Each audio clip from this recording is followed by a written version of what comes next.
영화평론가 안치홍과 함께 하시겠습니다. 영화를 접하며 관객은 레이첼 맥아담스의 투박한 행태와 딜런 오브라이언의 말끔한 슈트 차림에 속아 넘어가기 십상이다. 앙숙이며 이질적인 남녀가 무인도에 표류한다는 설정을 알고 영화를 보기 시작하기 때문이다. 무인도라는 극한 상황이 남녀의 앙숙 관계를 녹여내고 결국 투닥거리다 정드는 전형적인 로맨틱 코미디의 수순을 밟을 것이란 예상을 하게 한다.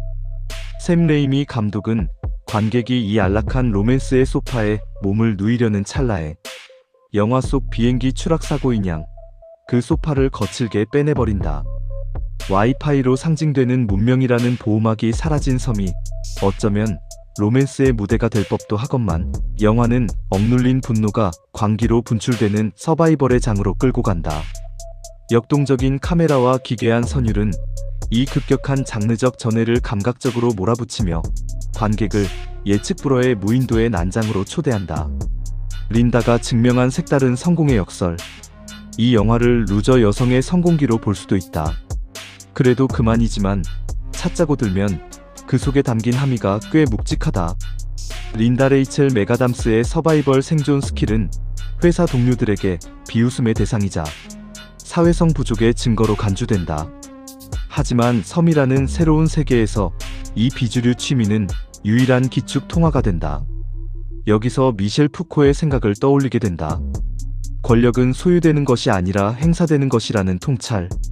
권력이란 획득하거나 탈취하거나 분배할 수 있는 어떤 것이 아니며 붙잡아 두거나 놓쳐버릴 수 있는 것도 아니다.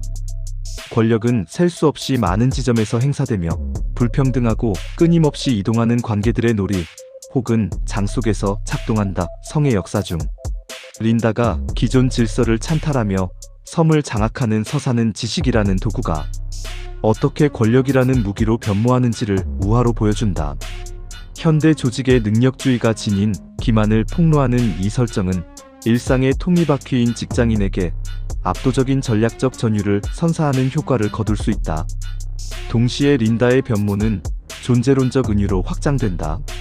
인간 본연의 동력이라 할 수 있는 힘의 의지는 문명의 필터 아래서 은폐되었다가 적시적소에서 폭발적으로 분출한다. 린다가 브래들리 딜런 오브라이언을 길들이며 느끼는 카타르시스는 상사를 골탕 먹이는 재미를 넘어 타인의 평가와 직급이라는 라벨에 의해 거세되었던 자신의 주체성과 힘을 야생의 감각으로 회복하는 과정이다. 문명 속에서 착한 직원으로 살아남기 위해 스스로를 억압한 현대인의 자화상인 동시에 사슬을 끊어낸 단독자의 해방감이기도 하다. 권력의 속성에 관한 풍자. 영화는 단 두 인물을 통해 섬을 만인에 대한 투쟁의 실험장으로 바꾼다. 브래들리의 파멸은 권력의 주인이 바뀔 때 그 기반이 실제로 얼마나 허망한지를 보여주는 풍자다. 계급이라는 인위적 보호막이 사라진 현장에서 그의 권위는 실체가 없는 제도적 후광이었음이 드러난다. 린다가 보여주는 가학성은 권력이 이동할 뿐 그것이 사라지는 것이 아니라는 명징한 진실 또한 드러낸다. 피지배자가 지배의 위치에 섰을 때 혐오하던 폭력을 답습하는 과정은 린다 자신이 새로운 괴물적 주체로 재탄생하고 있음을 감각적으로 포착한 소묘다. 린다가 거머쥔 칼날은 브래들리를 향한 복수이지만 동시에 그녀 자신이 권력이라는 괴물에 잠식되어 가고 있음을 보여주는 거울이기도 하다. 하지만 레이미 감독은 의미를 재미로 바꿔서 가볍게 처리한다. 슬픔의 삼각형에 전복된 피라미드와 그 이후. 루벤 웨스틀룬드 감독의 슬픔의 삼각형은 이 영화의 가장 훌륭한 대화 상대이다. 슬픔의 삼각형의 등장인물들이 보톡스로 슬픔의 삼각형 미간 주름을 지우며 부조리한 문명 속에 안주하려 했다면 직장 상사 길들이기에 린다는 야생의 고통을 정면으로 마주하며 그 주름을 분노의 에너지로 치환한다. 슬픔의 삼각형의 마지막에서 해변의 캡틴이 된 청소부 에비게일은 야야와 함께 산을 오르다 호화 리조트로 연결되는 엘리베이터를 발견한다. 그 순간이 영화의 완벽한 반전의 계기가 된다. 문명으로 돌아가게 되면 다시 보이지 않는 존재인 청소부로 전락할 에비게일은 자신의 권력을 지키기 위해 돌을 들어 야야를 살해하려 한다. 그리고 남자친구 칼은 무언가 불길함을 느낀 듯 숲을 미친 듯이 헤치며 달려간다. 직장 상사 길들이기는 여기서 더 나아간 파격적인 변주를 예고한다. 에비게일의 선택이 자신의 위치를 지키기 위한 방어적이고 우발적인 폭력이었다면 린다는 자신의 지위를 상실할지도 모르는 구조의 순간을 마주했을 때 다른 선택을 한다. 영화는 린다가 문명의 엘리베이터를 보고도 모른 척 지나칠 가능성, 혹은 브래들리를 영원히 자신의 섬에 가두기 위해 더 치밀한 함정을 파는 모습을 상상하게 만든다. 레이미 감독의 장르적 광기는 이 지점에서 폭발해야 한다. 린다가 발견한 것이 리조트가 아니라 또 다른 기괴한 생존 게임의 시작일 수도 있고, 브래들리를 구원하는 척하며 그를 사회적으로 영원히 매장할 완벽한 시나리오를 완성하는 과정일 수도 있다.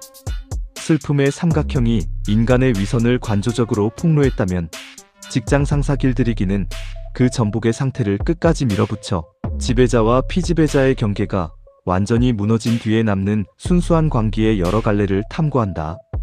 열린 결말인 슬픔의 삼각형과 달리 직장 상사 길들이기는 닫힌 결말을 선보인다. 그런 결말이 납득할 만한 것인지에 관한 논의와 별개로 그 결말은 광기를 납득할 만한 것이라고 설득한다. 호모사케르와 샌드헬프. 이 영화에서 가장 심오한 지점은 호모사케르의 개념을 현대 노동 환경으로 끌어들였다는 데 있다. 법질서에서 배제되어 누구든 죽일 수 있지만 희생물로 바칠 수는 없었던 이 저주받은 존재는 오늘날 거대 기업의 부품으로 전락해 언제든 대체 가능한 벌거벗은 생명으로 살아가는 노동자의 모습과 겹쳐진다. 린다는 회사에서 이미 사회적 권리를 박탈당한 호모사케르와 다를 바 없는 존재였다. 그러나 무인도라는 예외 상태가 발생하자 권력을 독점하고 있던 브래들리가 거꾸로 법의 보호를 받지 못하는 벌거벗은 생명으로 전락한다. 전복이 통쾌하긴 하지만 호모사케르는 또 다른 호모사케르를 통해서만 그 상태를 벗어날 수 있다는 전언이 통렬하다. 영화 원제인 샌드헬프는 이 대목에서 중의성을 드러낸다. 단순히 도움을 보내달라는 행위의 묘사를 넘어 모래사장에 거대하게 새겨진 구조신호 그 자체로서 기능한다. 이 짧고 강렬한 문구는 누구의 시점에서 읽느냐에 따라 그 의미가 달라진다. 처음에는 무시당하던 린다의 내면에서 울려 퍼지던 구조 요청이었다가 야생의 여왕이 된 린다 아래서 무너져가는 브래들리에게 절박한 생존의 신호가 된다. 가장 문제적 해석은 이 문구를 외부를 향한 요청이 아니라 이 뒤틀린 집의 유의를 계속할 수 있도록 더 많은 재물 헬프를 보내달라는 린다의 광기 어린 초대일지도 모른다는 점이다.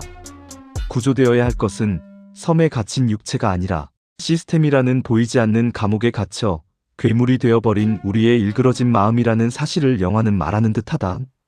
직장 상사 길들이기는 로맨틱 코미디의 껍질을 깨고 나온 서바이벌 스릴러의 형식을 빌려 우리 삶의 주도권이 어디에 있는지를 묻는다.